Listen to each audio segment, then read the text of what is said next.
नाजरीन, जुगनू देखने और पकड़ने का शौक मुझे शुरू से है। सन 86 में लाहौर के लारेंस गार्डन में पहली दफ़ा जुगनू पकड़े थे और घर ले आया था।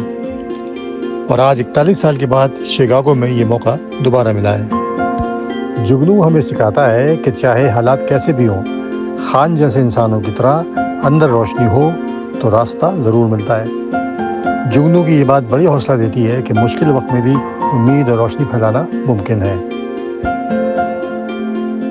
सच पूछिए तो जुगनू को इतना करीब देखकर और पकड़कर एक छोटी सी नज़म ध्यान में आ रही है कि अंधेरी रात में चमका एक जुगनू छोटा सा, न डर न खौफ कुछ इसको, न था कोई साया सा, न बिजली न कोई मशल, न शोला न उजाला था, फिर भी वो जगमगाता था, अंधेरों से न घबराता था।